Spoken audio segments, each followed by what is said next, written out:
अखंड संचिदानंदम अवाग मनस गोचरम।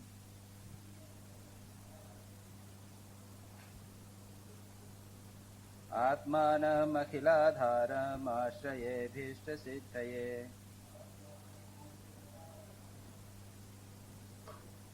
अर्थत अपि अद्वैतानतीतद्वैतभानतः।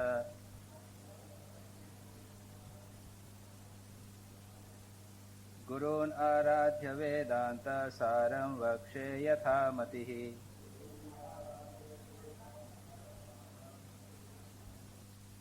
मुझे फीडबैक मिला है कि ये बहुत टफ है, यानी सब्जेक्ट मैटर भी टफ है और जो कंडीशंस होते और भी टफ है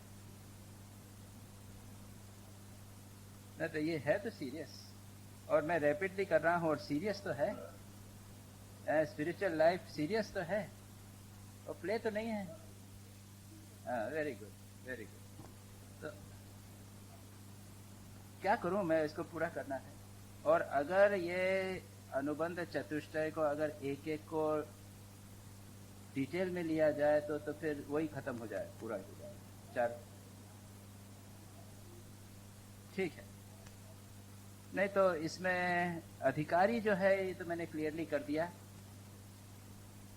अधिकारी विचार जो है ये तो अभी तक अपन ने केवल अधिकारी विचार किया, और अधिकारी विचार में ये मोस्ट इम्पॉर्टेंट चीज है। सच पूछा जाए तो ये इम्पॉर्टेंट इसलिए है कि बिना उसके ठीक ठीक चीज ग्रास्प नहीं होती। जैसे मैंने दृष्टांत भी दिया है कि दूध के बारे में कोई सुने, एक किताब टेक्स्ट बुक में आप दूध के बारे में सुने,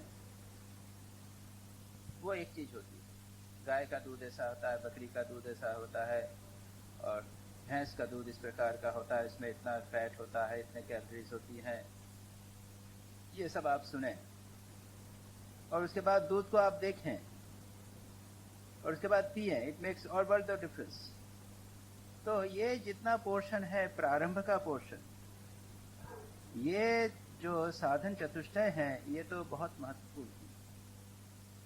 तो फर्स्ट मैंने उसको एनालाइज करके आपको बता दिया। मैं समराइज कर दूं पुनः कि अधिकारी वो है जो एक इंटेलेक्चुअल ग्रास्प वेदांत का होना चाहिए। जो पहले कहा, विधिवत अधित वेद वेदांगत्वेन आपातत अधिकत अखिल वेदांत, ये एक कंडीशन। इंटेलेक्चुअल ग्रास्प थोड़ा सा आपको वेदांत का होना चाहिए। तो इस ग्रंथ को ये 5-7 दिन 10 दिन जितनी हम लोगों की क्लास होगी उसमें एक ब्रॉड व्यू ऑफ व्हाट वेदांत है आप लोगों को इंटेलेक्चुअली पता चलता है, एक कंडीशन। दूसरी है आपको एक मॉरल लाइफ लीड करनी। All immoral conduct has to be given. काम्य निषिद्ध वर्जन पुरस्सर। निषिद्ध यानी इमोरल लाइफ को लीड करना बंद करना पड़ेगा, और काम्य कर्म को छोड़ना मतलब अनसेल्फिश होना पड़ेगा। तो अनसेल्फिशनेस आप किसी भी तरह अपने लाइफ में प्रैक्टिस कीजिए, दैट इज इम्पॉर्टेंट। ये वेदांत की कंडीशन है, ये वेदांत इंटेलेक्चुअल चीज नहीं, ये प्रैक्टिस की चीज है। इसलिए कहा अनसेल्फिश आपको होना पड़ेगा, सेवा करनी पड़ेगी, त्याग करना पड़ेगा, दान करना पड़ेगा, वॉलंटरी सर्विस देनी पड़ेगी। जहां पर नाम यश भी कुछ नहीं मिले, रिटर्न कुछ नहीं मिले, एब्सोल्युटली अनसेल्फिशली करना पड़ेगा। तो ये नेक्स्ट कंडीशन जो है वह कंडीशन प्रिपरेशन की है कि आपको इमोरल लाइफ लीड न करें, बिकमिंग अनसेल्फिश। तीसरा, नित्य नैमित्तिक प्रायश्चित उपासना।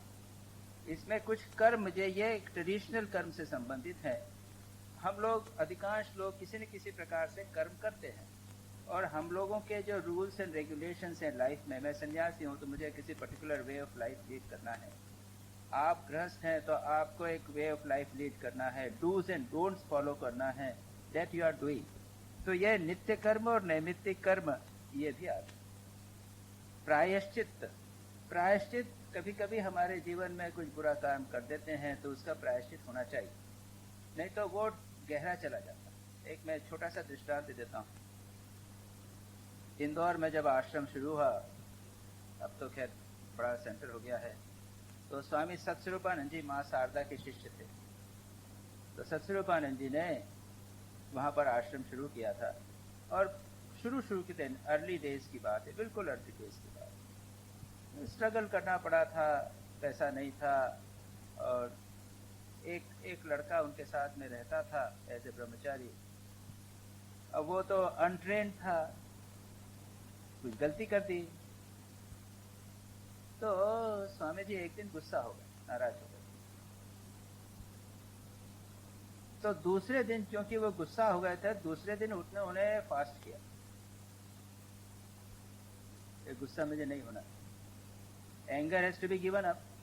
मुझे गुस्सा आ गया है, उन्होंने दूसरे दिन फास्ट। हम में से कितने हैं जो मिस्टेक करते हैं, क्रोध के सकम हो जाते हैं, लोभ के वशीभूत हो जाते हैं, उसका प्रायश्चित नहीं करते, और ये इसलिए फिर धीरे धीरे ये चीजें गहरी बैठती चली जाती। और इसलिए जैसा इमिटेशन ऑफ क्राइस्ट में लिखा है कि हम प्रारंभ तो अच्छा करते हैं जीवन, young age we are better, but the age advances, improve करने के बदले हमारे मॉरल डिक्लाइन होती चली जाती। ये जब तक उसको नहीं रोकेंगे तब तक हम सच पूछा जाए वेदांत के अधिकारी नहीं। इसलिए जैसा मैंने कहा, श्री रामकृष्ण ने स्वामी विवेकानंद को ही वेदांत का अधिकारी। तो ये नेक्स्ट चीज है प्रायश्चित और उपासना।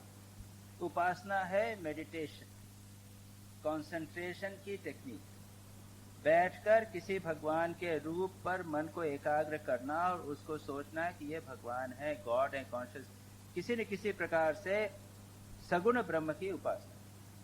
उपासना means concentration, practice of concentration of mind. तो ये चीजें तो बेसिक हैं, प्रिलिमिनरीज हैं, और उसको किसी न किसी प्रकार से हमारे जीवन में उतारना पड़ेगा। उसके बाद में साधन चतुष्टय, समझे ना, उसमें है विवेक, वैराग्य, मुमुक्षुत्व और षट संपत्ति। तो ये चीजें इसमें समझने की तो ज्यादा चीज नहीं है, ये प्रैक्टिस की चीज। इंद्रियों का कंट्रोल, मन का कंट्रोल, श्रद्धा, तितिक्षा, फॉरबियरेंस, और उपरति संसार के कर्मों से थोड़ा सा वैराग्य करना, एक अपने एकांत में बैठना, अधिक जो मौन का अभ्यास करना, ये चीजें मन को संसार के विषयों से विड्रॉ करना, इज वेरी इम्पोर्टेंट। तो ये बेसिक प्रिलिमिनरीज हैं। अब आप चाहते हैं कि इसको डिटेल करूं, ये तो हो गया, क्योंकि तितिक्षा के ऊपर और अपने तप, स्वाध्याय, ईश्वर प्रणिधान इत्यादि पातंजल योग सूत्र में तो प्रैक्टिकल एस्पेक्ट बहुत सारे हमने डील किए। तो मैं समझता हूं कि ये तो कर लिया, इट्स ओके। और ये इसके बाद में फिर वेदांत का विषय क्या है, ये चीजें अच्छी तरह थोड़ा सा देखिए, घबराइए नहीं, घबराइए नहीं। मैं उसको जितना सिंप्लीफाई होगा उसको करने का प्रयत्न करूंगा। मैंने समझा है, लोग कह रहे थे कि इसकी लैंग्वेज भी थोड़ी डिफिकल्ट है, टेक्निकल है, ये ठीक है, तो मैं उसको बिल्कुल सिंप्लीफाई करके समझाने का प्रयत्न करूंगा। पहली बात तो यह है कि हम लोगों के लिए भगवान है, हम भिन्न है, हम उपासक हैं, भगवान की पूजा करना है, ये हमको इजी लगता है। जैसे इसको कहते हैं भक्ति, भगवान से प्रेम करना। भगवान इष्ट हैं और मैं या तो उनका पूजक हूँ, मैं दास हूँ, जैसे राम थे, हनुमान जी, मैं दास हूँ। या श्री रामकृष्ण कहते थे माँ जगदम्बा है, मेरी माँ है, मैं उनकी संतान हूँ। या फिर एक श्री कृष्ण है, वो बालक हैं, और माता का भाव अपने ऊपर आरोपित करके श्री कृष्ण की उपासना करना, ये अच्छा लगता है। तो इसमें भी भगवान के साथ में एक रिलेशन बनाना पड़ता है। अद्वैत वेदांत में तो भगवान के साथ में अल्टीमेट रिलेशन, मैं और भगवान एक हो गया, इसलिए भी ये कठिन लगता है, इसलिए भी कठिन लगता है। लेकिन भक्ति में भी जब आप भगवान के साथ में कोई संबंध बनाओगे, भगवान स्वामी और मैं दास, तब भी याद रखिए उसमें भी मैं शरीर नहीं हूं। शरीर के प्रति आसक्ति ये छोड़ना पड़ेगा, अपने आत्म स्वरूप का चिंतन करना पड़ेगा। और इस दृष्टि से ये वेदांत बहुत आवश्यक। थोड़ा सा वेदांत का याद रखिए, वेदांत की मोस्ट इंपॉर्टेंट चीज है त्वम पद शोधन, मैं कौन हूं, इसको एनालाइज करना। रमन महर्षि को आप सुनिए, वो कहेंगे मैं कौन, पढ़िए आप मैं कौन, और सारा वेदांत का जो चिंतन है मैं कौन। हम लोग भागवत कर रहे हैं, उसमें क्या हो रहा है, भगवान की स्तुति हो रही। शुरू में बहुत बड़ी भगवान की स्तुति चल रही ना, श्रीमद् भागवत में जो अभी एकादश स्कंद जो चल रहा है, वहां पे देवता लोग आके भगवान के गुणगान कर रहे हैं, भगवान की स्तुति हो, उसमें आनंद आता है। तो वहां है भगवान का स्मरण। लेकिन वेदांत कहता है तुम कौन हो ये जानने को।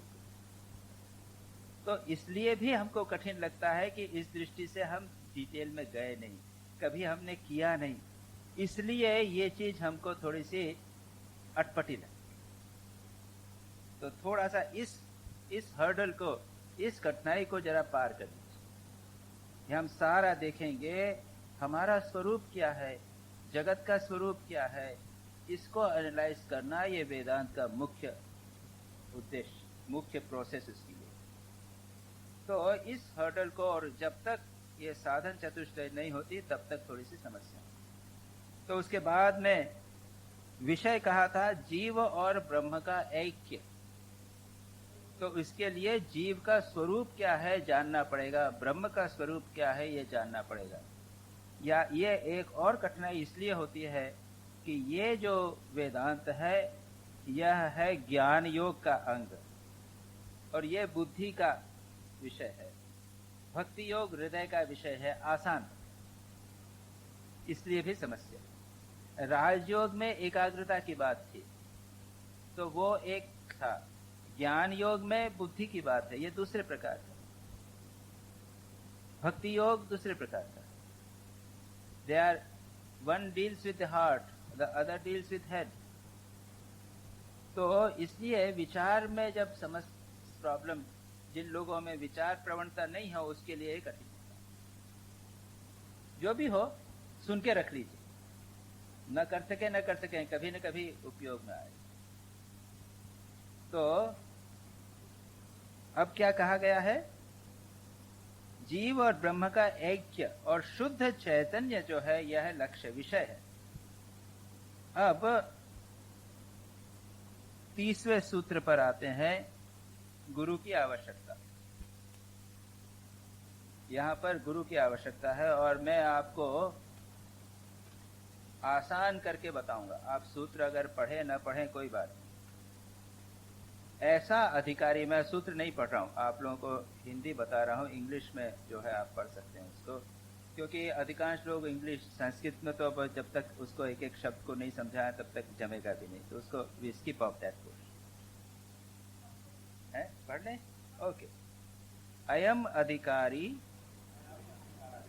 जनन मरणादि संसार अनल संतप्तो दीप्त शिरा जल राशिम इव उपहार पाणि श्रोत्रियम ब्रह्मनिष्ठम गुरुम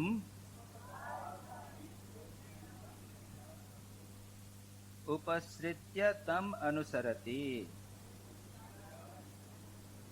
तद विज्ञानार्थम स गुरुमेवाभिगच्छेत् समित्पाणि श्रोत्रियम ब्रह्मनिष्ठम।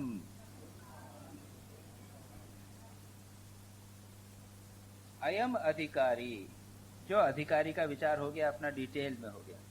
ऐसा अधिकारी, ऐसा शिष्य साधक, उसमें जो इतने गुण हैं वो क्या करेगा, जन्म मरण के संसार, जन्म मरण रूपी जो संसार, संसार यानी संसरण, मूवमेंट, ये संसार का चक्र चल रहा है। हमने जन्म लिया, फिर मरेंगे, मरने के बाद फिर जन्म लेंगे, फिर मरेंगे, और हम समझते हैं कि कष्ट सुख है, ये दुख है।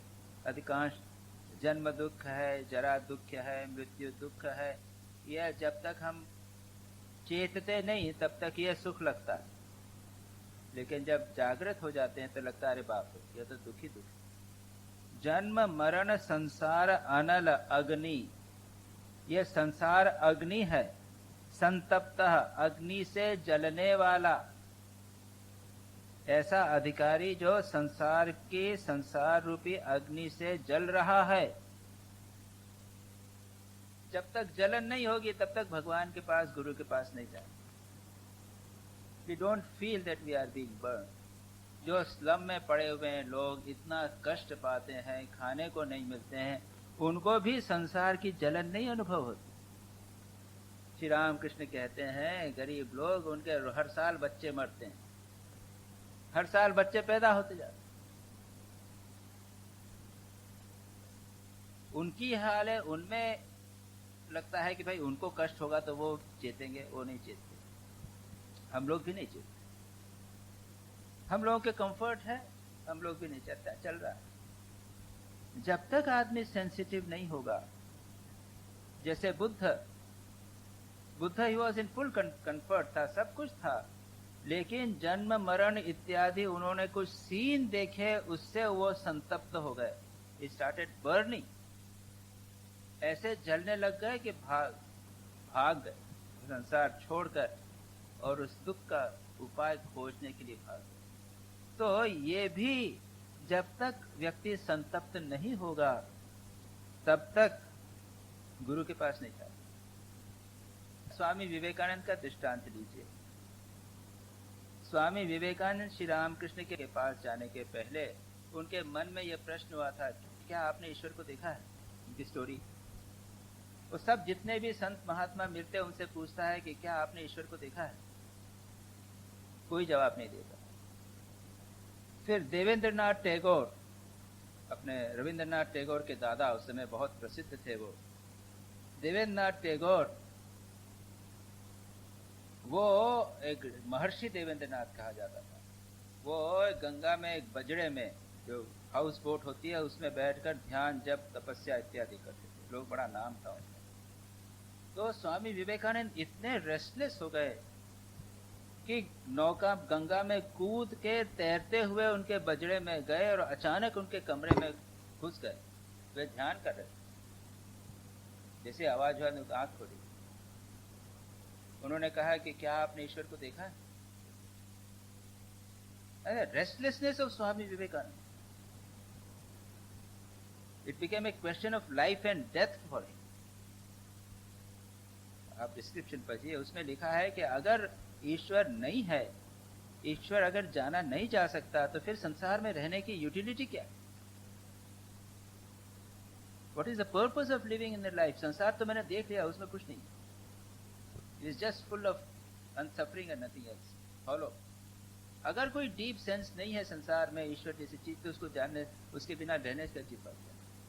ऐसी कंडीशन यदि होवे, और यहाँ आके क्या है, दीप्त शिरा जलराशिम इव उपहार पाणी, जिस प्रकार से दीप्त शिरा, सिर जल रहा हो, अग्नि रख दी, तो वर्णन आता, अग्नि रख दी सिर के ऊपर, तब क्या होगा? कैसा आदमी पानी की तरफ भागेगा?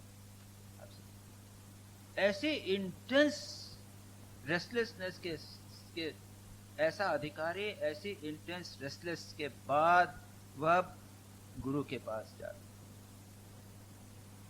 हम लोगों में अनफॉर्चुनेटली ये दोनों चीजें नहीं। कुछ लोगों में इंटेंसिटी होती है प्रारंभिक जीवन में, कभी कभी लड़कों से बोलता हूँ, हम एक यंग एज थे, उसमें थोड़ी सी इंटेंसिटी थी, वी फेल्ट इट, गुरु के पास चले गए, भगवान के पास इतनी इंटेंस तो नहीं थी, मिल गए गुरु।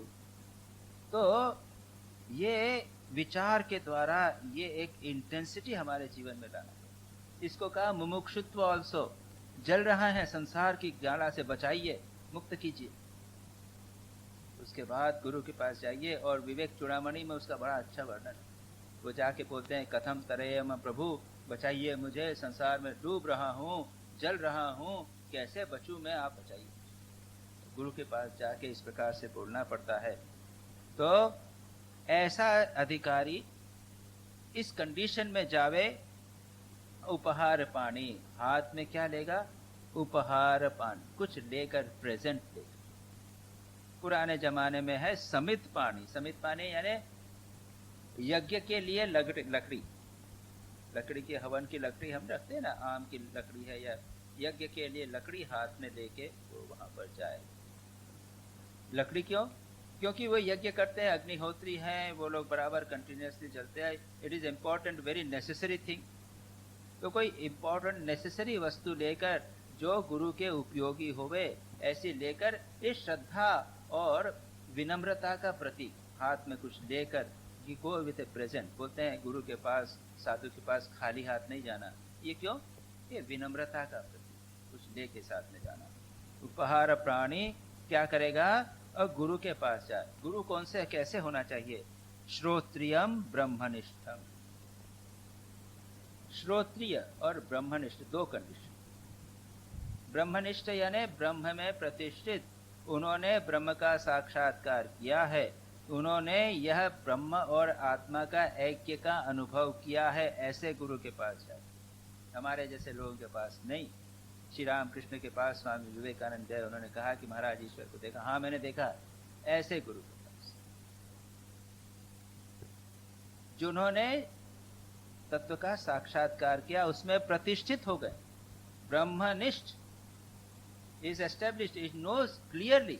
ऐसा नहीं इंटेलेक्चुअल नहीं, direct experience and experience repeated, becoming established. और श्रोत्रियम, श्रोत्रियम यानी उन्होंने शास्त्र को पढ़ा है, जाना। श्रोत्रियम क्यों? ब्रह्मनिष्ठ मात्र होने से नहीं होगा, नहीं। गुरु शिष्य के मन में जब शंकाएं उठेंगी तो जो श्रोत्रिय व्यक्ति है वह उनको दूर कर सकता है। जिसने शास्त्र को सुना है, शास्त्र की बातों को जानता है, वो अच्छी तरह कर सकेगा। इस संदर्भ में माँ शारदा का बड़ा अच्छा दृष्टांत, एक अभी रेफरेंस, ये मैं एक रेमिनिसेंस पढ़ रहे थे। एक स्वामी गौरीश्वरानंद हो गए हैं, वो जो माँ शारदा के पास, जब वो छोटे बच्चे थे 12-14 साल के, तब से माँ शारदा के पास जाते थे। तो उन्हें पता था कि माँ तो पढ़ नहीं सकती, यानी राम जाता है वगैरह तो कर लिया, लेकिन जब संयुक्त अक्षर आ गए ना, प्राप्त, गुप्त, संयुक्त, ये माँ ने नहीं किया, पढ़े थे। माँ का एजुकेशन वो संयुक्त अक्षर तक नहीं पहुंचा था। तो वो कहते हैं कि माँ को तो इतना सब नहीं आता। और बहुत सारे लोग, बड़े बड़े पंडित लोग आके माँ से प्रश्न पूछते, तो मैं समझता था कि माँ कैसे जवाब देंगी। तो छोटे बच्चे थे ना, सोचते कि माँ को तो कुछ आता ही नहीं, वो माँ कैसे जवाब देंगी। वो सोचते थे कि इन लोगों को, ये बेलूर मठ में जाके ब्रह्मानंद जी, शारदानंद जी और शिवानंद जी, उन लोगों से पूछे ना, भाई माँ को क्यों बोलते हैं। वो as a love for mother, उनको लगता था कि माँ नहीं जवाब दे सकती। और फिर उनको आश्चर्य होता था कि ये इतने बड़े बड़े पंडित विद्वान सीरियस प्रश्न, मैं तो समझता नहीं था प्रश्न, ऐसे सीरियस प्रश्न पूछते थे और माँ उनका समाधान कर देती थी, और वो चुपचाप बड़े आनंद से चले जाते। उनका दे विल, उसका कंप्लीट सॉल्यूशन हो जाता था, वो चले जाए। तो ये क्या हुआ? ब्रह्मनिष्ठ, जिसने स्पिरिचुअल एक्सपीरियंस कर लिए हैं, स्पिरिचुअल जीवन में प्रगति की है, वो ऐसे गंभीर स्पिरिचुअलिटी से संबंधित प्रश्नों का उत्तर दे सके। इसलिए ब्रह्मनिष्ठ और श्रोत्रिय, जो शास्त्र को भी जानता है, ऐसे गुरु के पास जाकर, उपसृत्य, उनके पास जाकर, अनुसरति, उनका अनुसरण करता है, उनकी बात मानता है। तद विज्ञानार्थम, और ये यहाँ पर श्रुति का याद रखिए, यहाँ पर सभी जगह कोटेशंस फ्रॉम स्क्रिप्चर्स है, उसकी ऑथेंटिसिटी बताने की, कि मैं कह रहा हूँ अपने मन की बात नहीं कह रहा हूँ, ये शास्त्र में भी ऐसी बात लिखी है। स तद विज्ञानार्थम, उसको जानने के लिए वह शिष्य गुरु के पास जावे, हाथ में समित पानी लेकर, जो गुरु श्रोत्रिय ब्रह्मनिष्ठ होवे। नेक्स्ट, स गुरु परम कृपया अध्यारोप अपवाद न्यायेन एनम उपदिशति, तस्मै स विद्वान् उपसन्नाय सम्यक् प्रशांत चित्ताय शमान्विताय येन अक्षरम पुरुषम वेद सत्यम प्रोवाचताम तत्वतो ब्रह्म विद्या। वह गुरु, ऐसा गुरु क्या करेगा? परम कृपया, कृपा से परवश होकर, कोई फीस नहीं, 500 1000 रुपया आपको आर्ट ऑफ लिविंग सिखा रहे हैं, ये कर रहे हैं, वो नहीं, परम कृपया, कुछ नहीं, out of the boundary of his willness goodness. Shri Ramakrishna के पास सब आते थे, जो आता था उनको देते थे। परम कृपया पूर्वक स्वामी विवेकानंद अमेरिका में थे, तो अमेरिका में वो लेक्चर देते थे, कुछ लेक्चर तो देते थे, और कुछ उन्होंने ऐसी क्लासेस शुरू की थी, तो उन क्लासेस में कोई फीस नहीं थी, they are purely intensive Vedantic classes. एक छोटा सा हॉल उन्होंने रेंट कर दिया था, उसमें कोई फीस नहीं, लेकिन उस रेंट को देने के लिए, उस हाउस को बनाए रखने के लिए वो दूसरी जगह चार्ज दे के लेक्चर देते, पब्लिक लेक्चर देते, उसमें $1 या $0.5 पर लेक्चर पर सीट वो करते थे, वहाँ से पैसा खर्च होता था, और उसके बाद में वो वहाँ दूसरी जगह जो लेक्चर देते थे इंटेंसिव विदाउट एनी फीस। परम कृपया, आउट ऑफ द बाउंड्री, लगता है कि लोगों को कष्ट है, इसको दूर करने के लिए परम कृपया पूर्वक अध्यास अपवाद न्यायेन, ये अध्यास अध्यारोप अपवाद अभी बताएंगे, superimposition and desuperimposition, क्षेपण और अपवाद। सुपर इम्पोजिशन ये एक टेक्निक है, वेदांत की विचार की टेक्निक है, भी बताएंगे आपको क्या है वो, के द्वारा, उस टेक्निक के द्वारा उसको, एनम यानी उसको, उस शिष्य को उपदेश देता है, देवे। और ये यहाँ पर श्रुति से, उपनिषद से फिर कोट किया, तस्मै स विद्वान उपसन्नाय सम्यक प्रशांत चित्ताय शमान्विताय। वह विद्वान यानी गुरु, वह विज्ञान क्या करेगा कि जो तुम्हारे उपसन्नाय, सम्यक यानी विधिवत उनके पास में आया है, विनम्रता पूर्वक, विनम्रता पूर्वक आया है, सचमुच जानना चाहता है, वो हाथ में प्रेजेंट यानी एक offering of his honour respect आया है, ऐसा व्यक्ति जो शांत चित्त है, प्रशांत चित्ताय यानी शम दम युक्त है, उसने अपने को कंट्रोल किया है, उसको वह तत्वतो ब्रह्म विद्या प्रदान करे, तत्वतः ठीक ठीक वह ब्रह्म विद्या प्रदान करे, जिससे वह अक्षर पुरुष सत्य को जान जाए। वो जो परमात्मा है, अक्षर है, पुरुष है, जो सत्य स्वरूप है, जो अक्षर यानी कभी नष्ट नहीं होता, ऐसे परमात्मा को वह तत्व तो जान जावे, ऐसा वह उसको उपदेश देवे। अच्छा, अब आप आगे चलें। ये हुआ गुरु के, शिष्य के क्वालिफिकेशंस, और गुरु के भी थोड़े से बता दिए, श्रोत्रिय, ब्रह्मनिष्ठ इत्यादि। विवेक चूड़ामणि में तो गुरु के बहुत सारे क्वालिफिकेशंस बताए हैं, आप लोगों ने पढ़ा होगा। यहाँ पर केवल श्रोत्रिय, ब्रह्मनिष्ठ हो, वो शुद्ध चित्त होना चाहिए इत्यादि, बाकी सब कंडीशंस हैं। अब यहाँ कहा गया अध्यारोप और अपवाद के द्वारा बताना। अब ये अध्यारोप और अपवाद क्या है? आप थोड़ा घबराइए नहीं, मैं थोड़ा सा आराम से उसको समझा दूंगा, इसीलिए समझा। 32 असर्प भूतायाम रज्जौ सर्प आरोपवत् वस्तुनि अवस्तु आरोपः अध्यारोप। एक रस्सी पड़ी है, वह रस्सी क्या है? असर्पभूत, वह सर्प तो नहीं। तो रस्सी पर सर्प के आरोप की तरह एक वस्तु है रस्सी, उसी प्रकार उस पर सर्प जो है वो अवस्तु है नहीं। वस्तु पर यानी किसी पर किसी दूसरी चीज का आरोप, सुपर इम्पोजिशन, इसको कहते हैं अध्यारोप। ये क्यों कहा? वेदांत यह मानता है कि ब्रह्म वस्तु है या परमात्मा वस्तु है, और ये सारा संसार जो है वह उसके ऊपर सुपर इम्पोज्ड है। हम इग्नोरेंस के कारण परमात्मा को नहीं देख पा रहे हैं, केवल ये वैरायटी देख रहे हैं। और सुपर इम्पोजिशन किसके कारण होता है?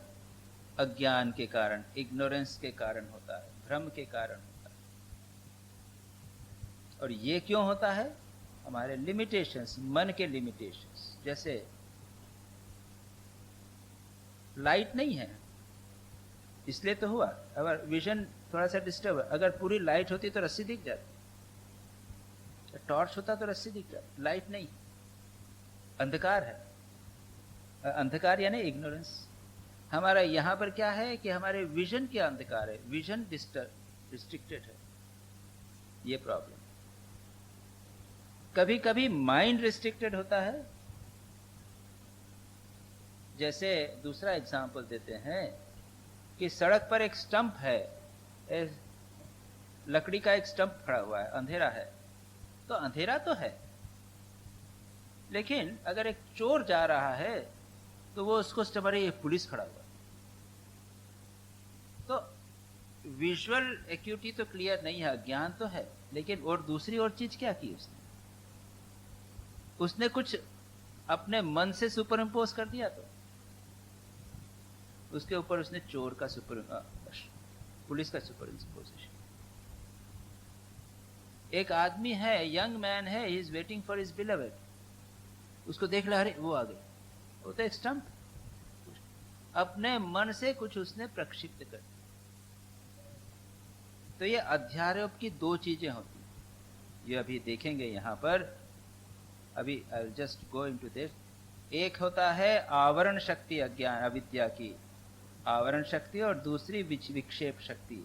आवरण शक्ति उस वस्तु के स्वरूप को ढक देती है, और विक्षेप शक्ति उसके ऊपर दूसरी चीज प्रोजेक्ट करती। और हम देखेंगे कि हम संसार में बहुत सारे प्रोजेक्शंस करते रहे, हम लोगों के बहुत सारे प्रोजेक्शंस हैं। हम लोग किसी आदमी को कैसा भी हो कहते हैं, अरे ये बदमाश, we don't know, we have projected. हमने कोई इनपुट लिए, न्यूज़पेपर से बहुत सारी चीजें सुनी, और उसके बाद उस आदमी को प्रोजेक्ट कर, वो बदमाश दिखेंगे, आदमी अच्छा होगा नहीं, बदमाश होगा। कई बहुत अच्छे अच्छे डिस्क्रिप्शंस हैं, बड़े इंटरेस्टिंग डिस्क्रिप्शंस हैं। हाँ, अष्टावक्र गीता तो इससे भी बहुत आगे की बात। It is everything world is projection, nothing else but projection. World का एग्जिस्टेंस है ही नहीं। तो यहां पर क्या हुआ? अवस्तु पर वस्तु का आरोप, इसको अध्यारोप कहते हैं। नेक्स्ट लीजिए। वस्तु सच्चिदानंदम अद्वयम ब्रह्म, अज्ञान आदि सकलम जड़ वस्तु अवस्तु।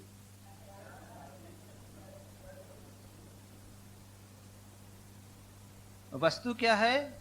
जैसे कहा ना, what is the real thing, वो है सच्चिदानंद ब्रह्म।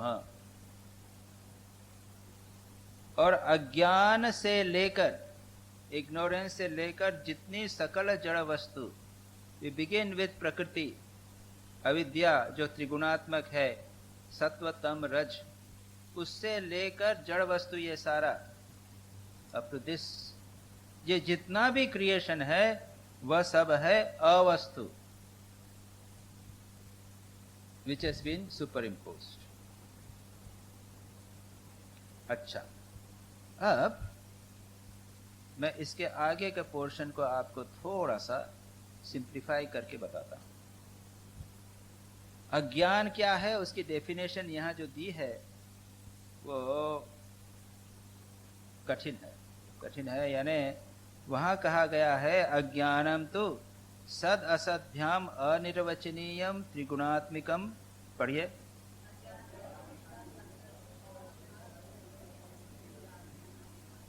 ज्ञान विरोधी भावरूपम यत्किंचित इति वदन्ति। अहम अज्ञ इत्यादि अनुभवात् देवात्म शक्तिम स्वगुणे निगूढ़ाम इत्यादि श्रुतेश्च।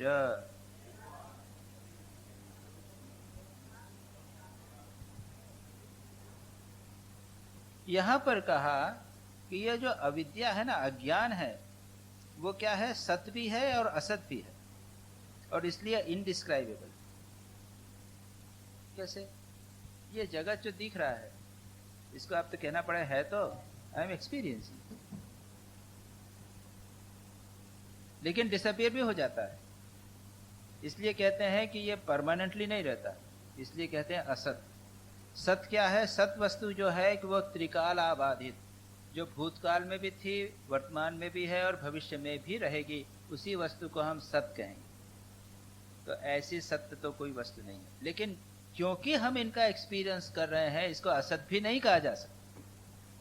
इसलिए कहते हैं कि सत असत दोनों मिला हुआ है। अगर सत असत कोई चीज दोनों है, एग्जिस्टेंट एंड नॉन एग्जिस्टेंट एक चीज कैसे हो सकती है? इसीलिए कुछ कहते हैं indescribable, you can not describe. Viveka Chudamani में शंकराचार्य ने उसको बहुत अच्छा वो किया है। सन्नाप्य सन्ना उभयात्मिका, तो भिन्नाप्य भिन्ना उभयात्मिका, सत भी है असत भी है, उभयात्मक यानी दोनों है, यानी महाविचित्रा अनिर्वचनीय रूपा। अजीब अजीब वस्तु है माया या अविद्या, बड़ी विचित्र चीज है कि है भी और नहीं भी। है क्यों? क्योंकि हम जान रहे हैं, हम एक्सपीरियंस कर रहे हैं। नहीं क्यों? क्योंकि ये रहेगी नहीं, कुछ देर तक रहेगी भी चली जाएगी, भविष्य में नहीं रहेगी, वर्तमान में है, बस कॉन्स्टेंटली चेंजिंग है, इसलिए उसको सत और असत दोनों कहा गया। एनीवे, यह जो अज्ञान है, यहां कहा ना अज्ञान आदि सकल जड़ वस्तु, तो पहले अज्ञान को बता रहे हैं, ध्यान दिया। इदम अज्ञानम समष्टि व्यष्टि अभिप्रायेण, अच्छा फिर से लीजिए 35।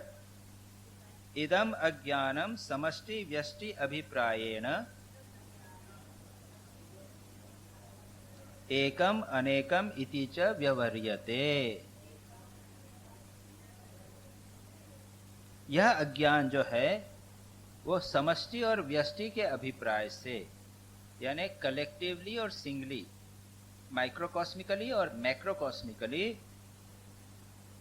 दो प्रकार का होता है।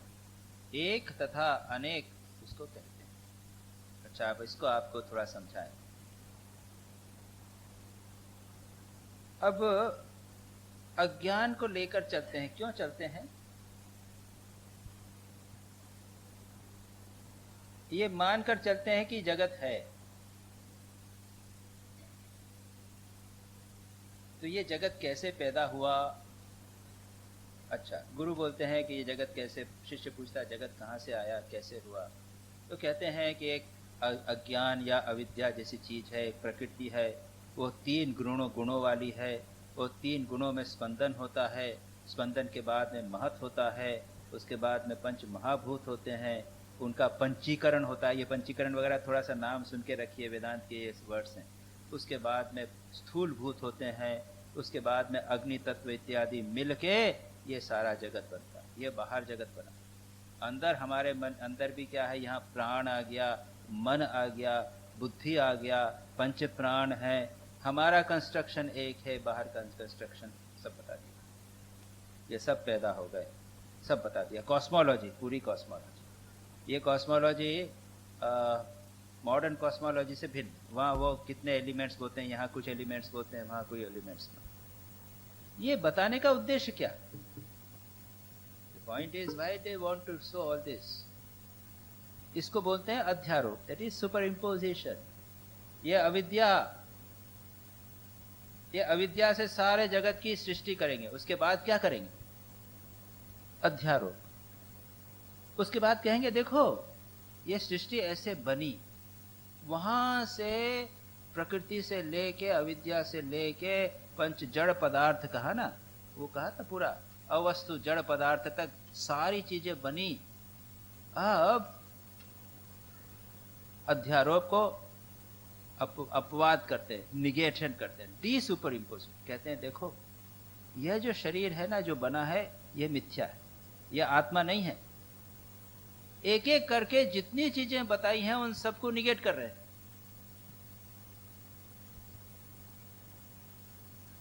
अध्यास क्यों, सुपर इम्पोजिशन क्यों बताते हैं? इसलिए कि हम समझते हैं कि ये जगत सत्य है, इसलिए। फिर कहते हैं देखो, जिस जगत सत्य को हमने बताया था कि ऐसे ऐसे बना, ऐसे ऐसे बना, ऐसे बना, वो नहीं है, वो मिथ्या है। जो आत्मा है वही सत्य। This is called D super imposition. अब मजेदार बात है, डोंट वरी अबाउट इट, सब हो जाएगा। ये चीजें सुन के रख लिया, क्योंकि वेदांत में आगे पीछे कभी पढ़ने को मिलेगा तो ये सब चीजें टेक्निकल चीजें। अच्छा, अब कहते हैं कि इदम अज्ञानम समष्टि व्यष्टि अभिप्रायण एकम अनेकम इति व्यवहृति। यह जो अज्ञान है ये दो प्रकार का है, और इसके आगे का जितना पोर्शन है अप टू 48 या लीजिए 50 तक का मैं आपको समझा देता हूं, तो उसको पढ़ के करने में इतना अच्छा नहीं रहेगा। देखिए, इसमें दो प्रकार का बताया, अज्ञान समष्टि और व्यष्टि। उसके बाद में अगले में बोलते हैं तथा ही वृक्षानाम समष्टि अभिप्रायेण वन। एक वृक्ष, ये एक वृक्ष है, ये तो सिंगल वृक्ष, ये कलेक्टिवली क्या हो गया? फॉरेस्ट, वन हो गया। जिस प्रकार से एक वृक्ष की दृष्टि से एक वृक्ष कहलाता है और समष्टि की दृष्टि से पूरा वन कहलाता है, उसी प्रकार अज्ञान भी दो प्रकार का है, व्यष्टि अज्ञान और समष्टि। अच्छा, इस अज्ञान ने किसको ठग रखा है? इस वन ने इतने पोर्शन के आकाश को कवर कर रखा, और इस पूरे वन ने इतने सारे आकाश को कवर कर रखा। तो कहते हैं कि एक व्यष्टि अज्ञान जो है, इंडिविजुअल मेरा जो अज्ञान है, उसने मुझ में जितना चैतन्य है उसको कवर कर रखा। इसको कवर करके मैं अपने को जीव समझता हूं। सिंपल, मैं हूं चैतन्य, सच्चिदानंद, लेकिन अज्ञान है जो अवस्तु वस्तु बताया ना, ब्रह्म वस्तु है और अज्ञान अवस्तु। यह अवस्तु अज्ञान ने इस जीव को सुपरइम्पोज कर रखा है। तो मैं हूं ब्रह्म, लेकिन मैं अपने आप को जीव समझता हूं। एक व्यष्टि अज्ञान है, एक कॉस्मिक इग्नोरेंस। इन पेड़ों ने, पूरे वन ने आकाश को कवर किया है। इसी प्रकार से एक कॉस्मिक इग्नोरेंस है जिसने सारे जगत को एनगल्फ कर रखा। वह कॉस्मिक इग्नोरेंस, वह जो जिसको एनगल्फ कर रखा है, वह है ब्रह्म। उसको कहिए आप ईश्वर। तो ईश्वर को कवर करने वाला है कॉस्मिक इग्नोरेंस, और इंडिविजुअल को कवर करने वाला है इंडिविजुअल इग्नोरेंस। तो मुझे जो कवर किया है इग्नोरेंस ने, तो मैं क्या हो गया? मैं दुर्बल हो गया, मेरी क्षमता कम हो गई, अल्पज्ञ, अल्प शक्ति वाला, यह हो गया। और जो ईश्वर है वो कैसा? सर्वज्ञ है, सर्वशक्तिमान है, जगत की सृष्टि करने वाला है। तो हम क्या कहते हैं कि यह जो पेड़ को कवर करने वाला, पेड़ जो आकाश पेड़ से कवर किया जा चुका है, और जो आकाश पूरे वन के द्वारा कवर्ड है, ये दोनों भिन्न है। क्योंकि आकाश तो बहुत, ये जो वो है वो बहुत बड़ा है। इतना आकाश, हमारा एक पेड़ से कवर्ड आकाश तो छोटा है। हम कहते हैं कि मैं अल्पज्ञ हूँ और परमा ईश्वर जो है वो पूरा हो। लेकिन अगर आप इस वृक्ष को हटा दें और इन सारे वृक्षों को हटा दें तो क्या होगा? एक ही आकाश बचेगा। ये जो एक आकाश बचेगा ये हुआ तुरी, one cosmic consciousness, undivided cosmic consciousness, जो जीव में और परमात्मा में, ईश्वर में एक रूप से। तो अज्ञान के दो रूप बताए, एक इंडिविजुअल अज्ञान जो इंडिविजुअल को कवर करता है, और दूसरा जो ईश्वर को कवर करता है, जो सर्वज्ञ सर्वशक्तिमान मानते हैं हम। यह हुआ अब विचार के द्वारा हम देखेंगे, इन उपाधियों को हटा देंगे, तब देखेंगे कि अरे आकाश का। अब इसको थोड़ा सा पढ़ डालें, अब इतना समझना आ गया, इजी।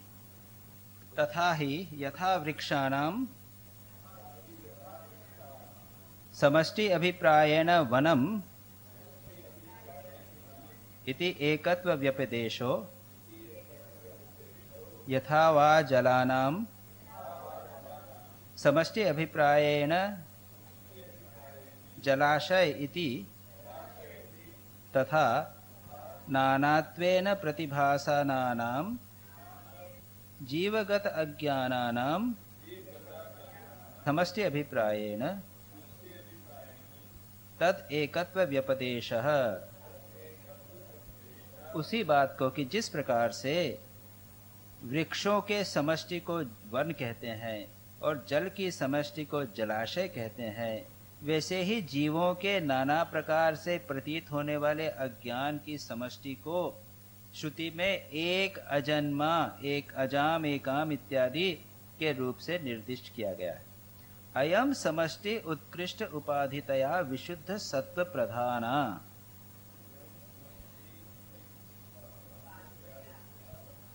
अच्छा, यहाँ पर एक बात कही, ये जो समष्टि यानी कॉस्मिक इग्नोरेंस है, इसको कहते हैं कि वह सत्वगुण ज्यादा होता है उसमें, ये बोल दिया। और एतद, अगले पढ़िए, एतद उपहितम चैतन्यम सर्वज्ञत्व सर्वेश्वरत्व सर्वनियंत्रितत्व आदि गुणकम अव्यक्तम अंतर्यामी जगत कारणम ईश्वर इति च व्यपदिश्यते सकल अज्ञान अवभासकत्वात्। यह जो उससे उपहित यानी कॉस्मिक इग्नोरेंस से उपहित यानी कवर्ड जो चैतन्य है, उसको सर्वज्ञ, सर्वेश्वर, सर्वनियंता, अव्यक्त, अंतर्यामी, जगत कारण, ईश्वर आदि कहा जाता है। ठीक है, इज वेरी क्लियर। डिफिकल्ट तो नहीं, मैंने सिंपल को ज्यादा डिटेल में जाने की वजह नहीं। अच्छा, अब आप 40वां लीजिए।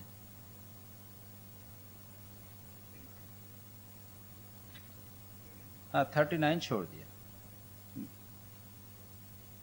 यथा वनस्य व्यष्टि अभिप्रायेण वृक्षा इति अनेकत्व व्यपदेशो यथा वा जलाशयस्य व्यष्टि अभिप्रायेण जलान इति तथा अज्ञानस्य व्यष्टि अभिप्रायेण अनेकत्व व्यपदेशः।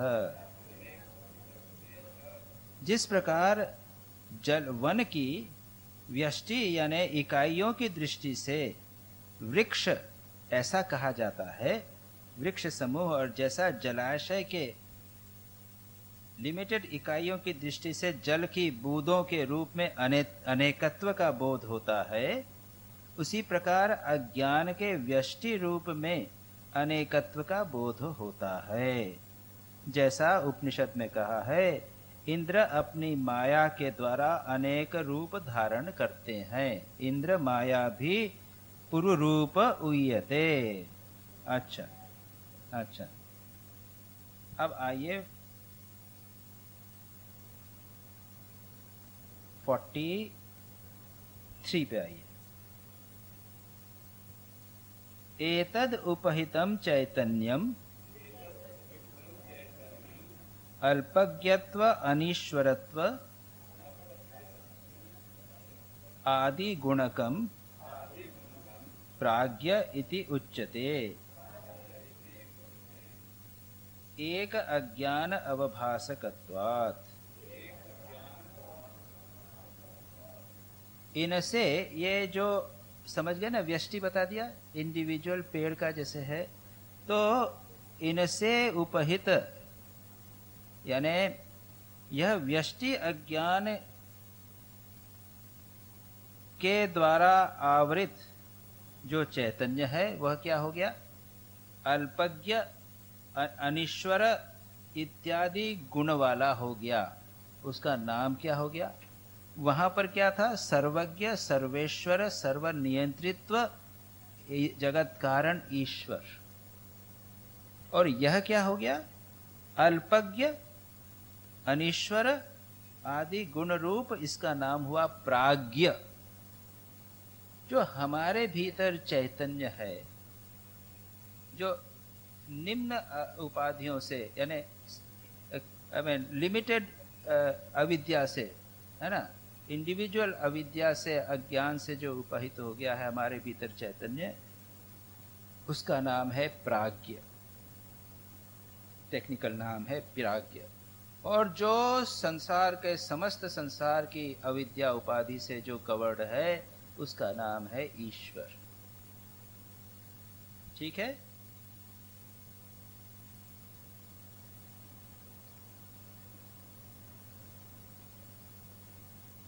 अब आगे 47 पे आइए।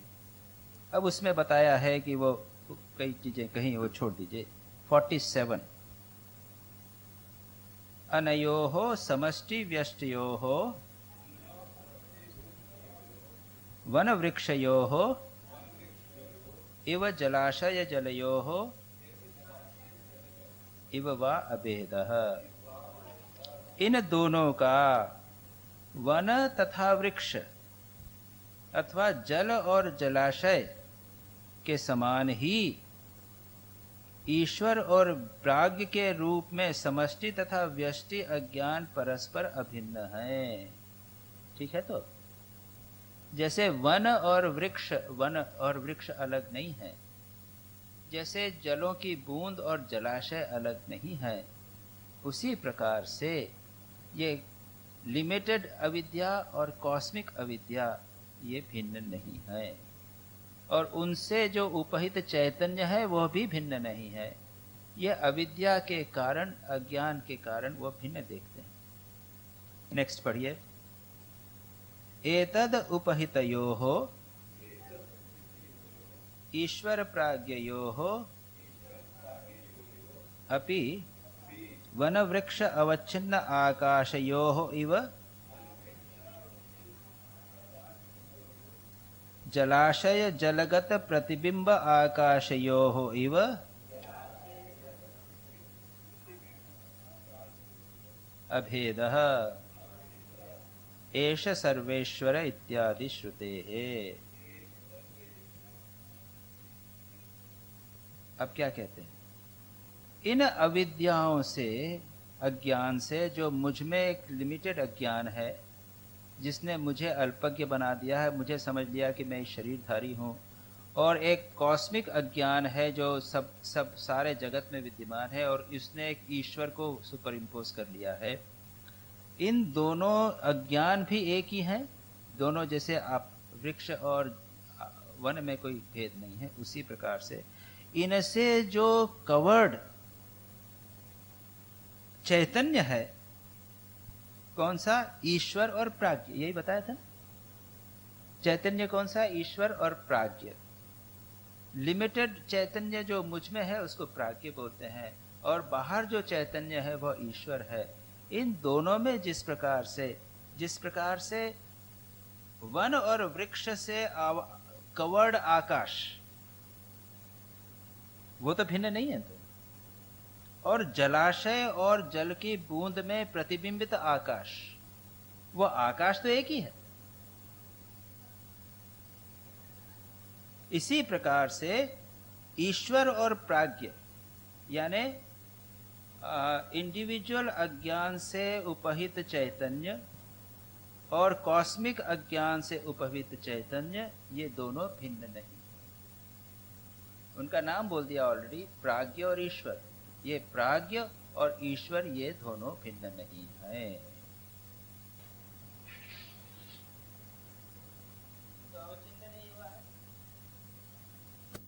ठीक है। ओम शांति शांति शांति। हरि ओम तत्सत्। श्री रामकृष्णार्पणमस्तु।